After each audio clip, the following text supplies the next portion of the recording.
ఓం గం గణపతి నమః. మాఘపురాణము 30వ అధ్యాయము, ఆఖరి అధ్యాయము, అద్భుతమైన అధ్యాయము. ఎన్నో అద్భుత రహస్యాలు, చాలా మందికి తెలియని ఎన్నో విశేషాల గని ఈ అధ్యాయం. ప్రశాంతంగా వినండి.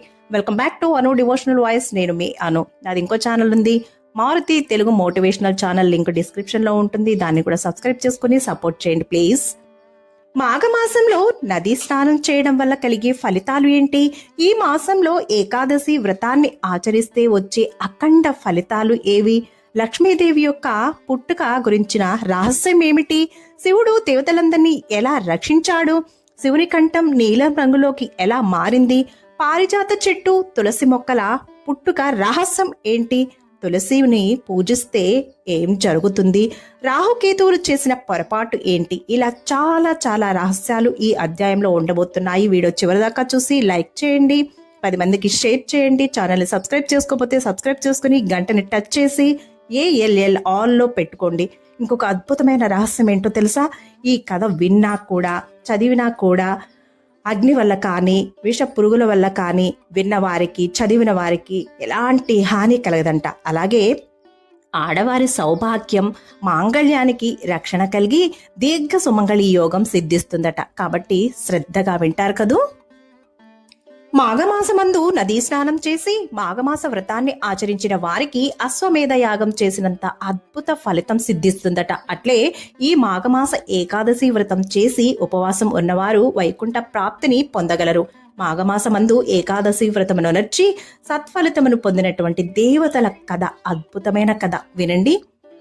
పూర్వకాలముందొకనాడు దేవతలు, రాక్షసులు క్షీరసాగమును మదించి అమృతమును గ్రోలవరనని అభిప్రాయమునకు వచ్చిరి. మందర పర్వతాన్ని కవ్వముగాను, వాసుకి అను సర్పమును కవ్వమునకు తాడుగాను చేసి క్షీరసాగరాన్ని మదించసాగారు. తలవైపు రాక్షసులు, తోకవైపు దేవతలుండి మదించుతుండగా మొదట లక్ష్మీదేవి పుట్టింది. విష్ణుమూర్తి లక్ష్మీదేవిని భార్యగా స్వీకరించాడు. పిమ్మట ఉచ్చశ్రవణమనే గుర్రము, కామధేనువు, కల్పవృక్షము ఉద్భవించాయి. వాటన్నింటినీ దేవేంద్రుడు విష్ణుమూర్తి ఆదేశంపై భద్రపరిచాడు.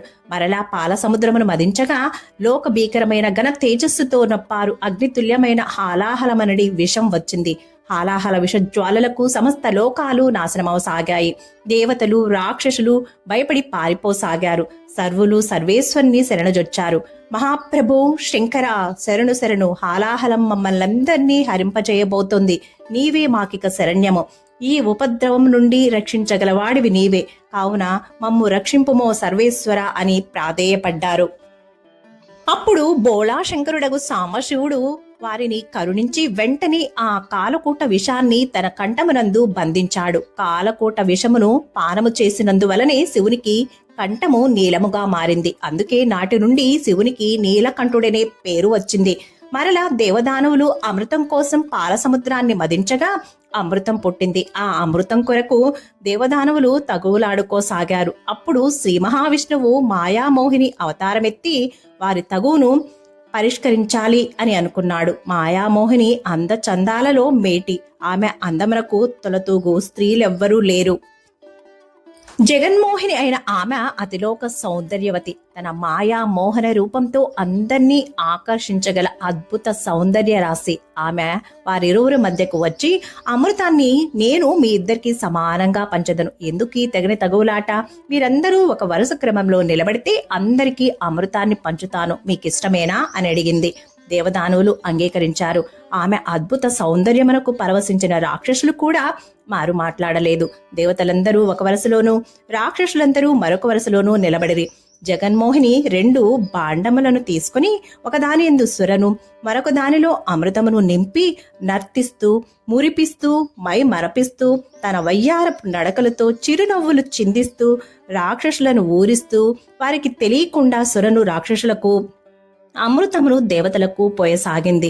మందభాగ్యులైన రాక్షసులు ఇదేమీ గమనించకుండా ఆమె అద్భుత సౌందర్యమునకు మురిసిపోతూ పరవశించసాగారు. ఈ విధంగా రాక్షసులను తన వలపు వయ్యారాలతో ఊరిస్తూ సురను మాత్రమే పోస్తోంది. అమృతాన్ని దేవతలకు పోయసాగింది. ఇది కనిపెట్టి గమనించినటువంటి రాహుకేతువులని 2 రాక్షసులు చాకచక్యంగా మాయా దేవతలుగా మారి దేవతల పంక్తిలో కూర్చొని అమృతాన్ని పానం చేశారు. రాహు కేతువులు చేసిన ఆగడాన్ని కనిపెట్టిన జగన్మోహిని కోపించింది. తన చక్రాయుధంతో వారి తలను నరికివేసింది. వారి గొంతు నుండి అమృతం ఇంకను దిగనందున వారిరువురు చనిపోయిరి.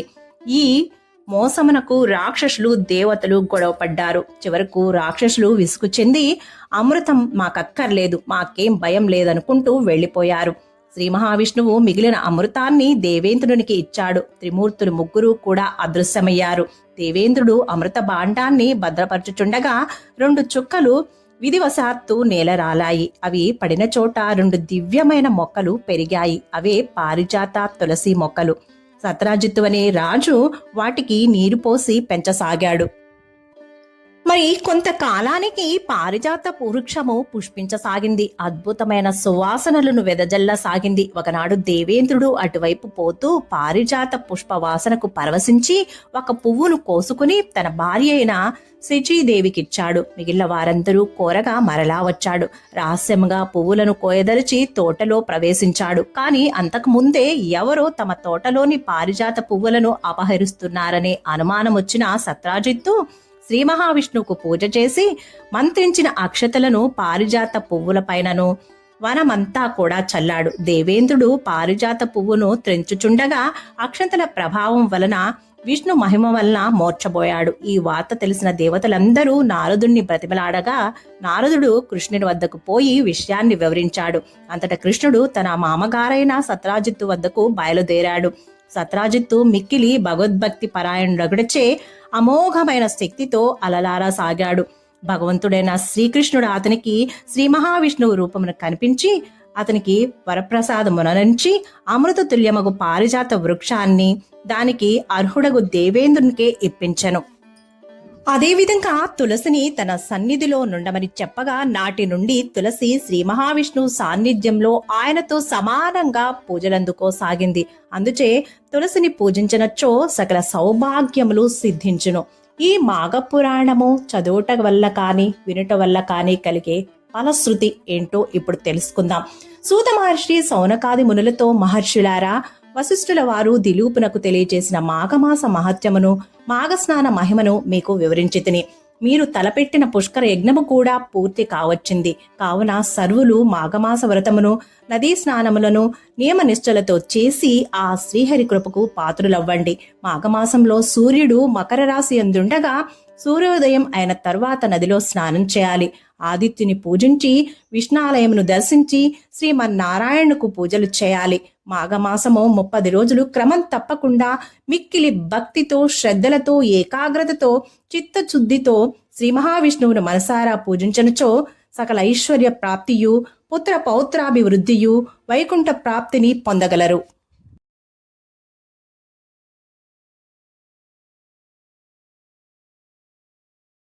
అని సూత మహర్షి సౌనకాది మునులతో చెప్పారు. ఇది మాఘపురాణము 30వ అధ్యాయము, ఆఖరి అధ్యాయము సమాప్తము. సర్వే జనా సుఖినో భవంతు. శుభం. మాఘపురాణము సంపూర్ణము. అందరూ బాగుండాలి, అందులో నేను కూడా ఉండాలి.